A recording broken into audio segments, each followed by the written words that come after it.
भैया सब आ गया ना? हाँ हाँ सब आ गया। और खलीफा बतावा का बात थी भाई? कौन दिक्कत तो है रघु?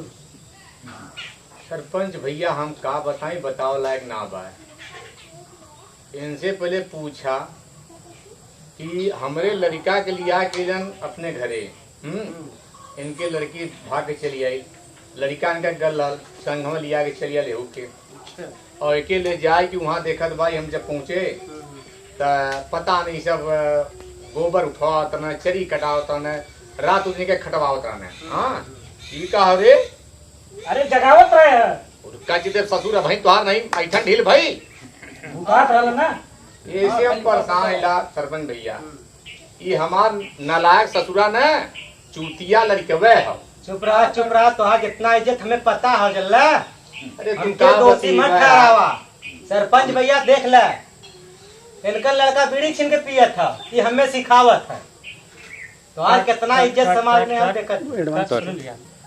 सरपंच भैया ये हमरे ये इनका लड़की और इनका जोन की एक लड़का हमरे बेटवा के बहका के ले गिलन और बहका के लेकिन अपने घरे तो से अपन बल भर काम करवावत बान, गोबर फेंकवावत बान और कपड़ा कचरवावत बान, गुरु भैंसी कुंवर करवावत बान।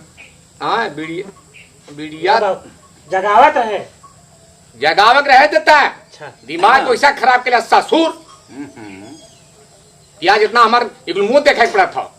भले गरीब है के लड़की कहते बढ़िया रहो तू, लेकिन ससुर के लिए ला बिजली चमेली कहीं का लिए ना तो कहा कि छोड़ देना, छोड़ दे के तब ससुरा देखा है कि तो समझावा और ऐसा पतो मुखिया जी हम न चाहिए।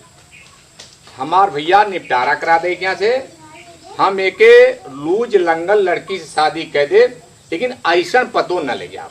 यह आपसे हमार भाई बा प्रणाम बा। सरपंच लोग सुना तू कितना इज्जतदार है वो हमें पता है। सुना बा ज्यादा इज्जतदारी मत दिखावा। हमार लड़की 1 कुंटल का रही बतावा 45 किलो हो गई लो। खाए का मोहताज कह दिला तू सब। और कहा था कि हमरे लड़की के हमें लड़का के कुल कचरवावा था, है कपड़ा गोबर पथवा था। हमारे लड़की के देखा हालत कितना इज्जतदार, हमें मत बतावा समझा। बच्चे हो भैया भैया धराई कह चाहते हैं का बात है? बाबू क्या और धरवा देता खाना ज्यादा बोलबा ससुर ना यह गोजी देखत ना हुकच देबा भाई हम मुहे में। हम इतना कहा चाहती कि हम अपने बाबू हमें मरना जौन हो तो हम अपने मेहरारू के संगे अपने सारे के संगे अपने ससुरारी चल गए और सच्चा वहाँ ले जाए कि हमके बर्धा की नहीं लोगन काम करवाऊ ना, दिन रात काम करे पंच के तब का साथ बिछम का बोलत है, बोलत अपने तो खलीफा से तो बताइए दिन रात काम करवाऊ ना, खाना पीना ना देना तनिको, बर्धन की नहीं काम करवाऊ ना जौन। कबो चरी काटत रहे तो कबो संडासी गढ़ा खनत रहे, कबो बाजारे जाते रहे, कबो कपड़ा धोरत रहे। इकुल माँ कोनो जिंदगी है मुखिया जी इधर काम गलत है, लेकिन खलीफा तो कुछ कहबा अब हम का कहीं बतावा। सरपंच भैया हम का कहीं खुद जो कह देले, हम का कहीं हम यह कहे चाहला कि ऐसा हरकत मेहरारू हमें पतो न चाहिए। अच्छा हाँ हम इनके लड़की के बिल्कुल ले जाए ना चाहला और ऐसे छुटकारा देवा दे और ये लड़का कमरे एक तलाक करा दे बस करे। ये फिर तोरे लग गया आई गई। हाँ फिर मोहनी टोहनी देवा पे लग गया पड़ गई।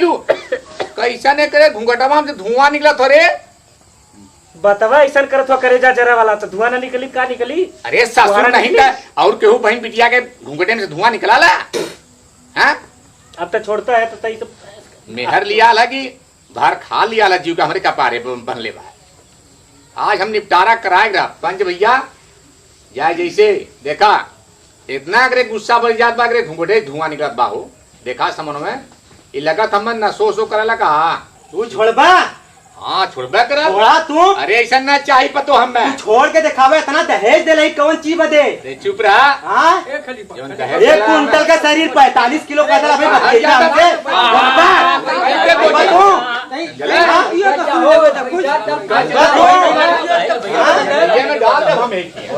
भैया फैसला हो लड़कियों को सुना था तो कुछ कहो। हाँ सुना रे हम तन मन धन से मरले मतलब मरले है बड़ा मल्ले बाऊ की वहाँ पर सही बतिया आई जाला तन मन धन से मनले नहीं मरले है।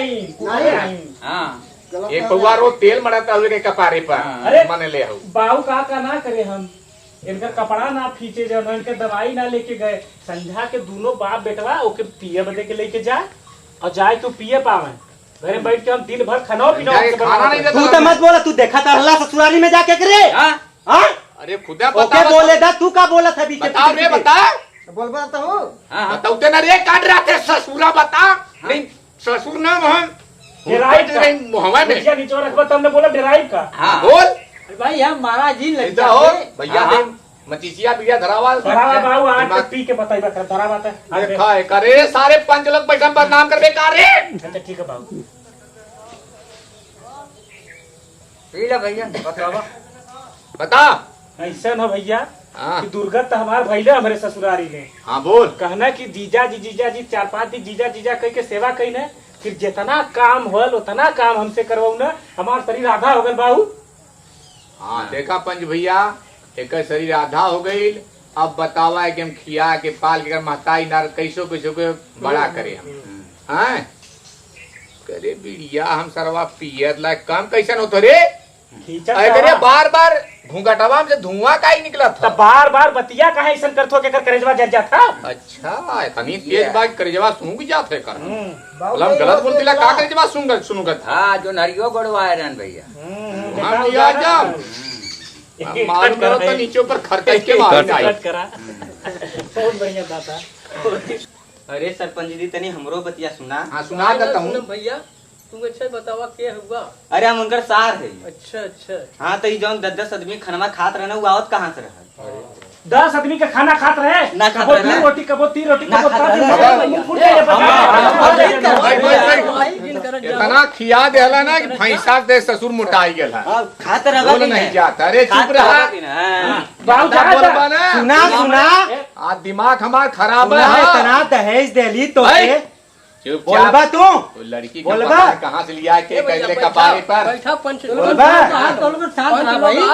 अरे हम भैया शांत नहीं, हम भाई। चल जाई, थोड़ा को ना अपन ऊपर लड़ाई से झगड़ा लड़की करे जा। गलती कैले बा और ससुर बाप छाड़ा था दहेज लेके ना बोलला कितना हाँ? डाला दहेज? ना बोलला तू दहेज लेके हाँ? कि कितना दहेज मिला था 5000 रुपये हाँ? दहेज दिले बा बड़ा रुपया बोलबा तू अरे हाँ, बोलबा, भाई, भाई, भाई, मारा बढ़िया यही। अच्छा हो बोला तो मत बोला मत एकदम ये रुपया के पूछे कूदा तो ससुर ए बाबू, बोलला हैं? कहता था मारी अरे काम कहा माता था मैं कहा तुम्हारी कहा था माते सारे की जाके ते ससुरा हम अरे बाबू चलो हमारी ससुर मरबा वो न ओके मरबा कि हम मारत है पंचायत ससुर तो तुहां ससुर के मारे में लाज लगा था मोहनी दे देले हा अरे बारे चमेला भू हमें कुछ मत कहा बाबू। अरे चुप रहा ने ए बोल बे हमें बिटिया के ता बोल बे ना बोल बे ता बिटिया के बोल बे हमें बोल बे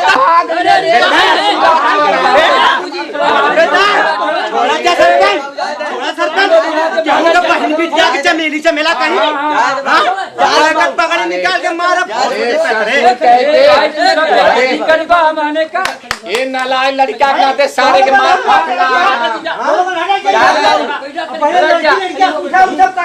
खलीफा बैठा मजा आना तू सन मारवा के कुछ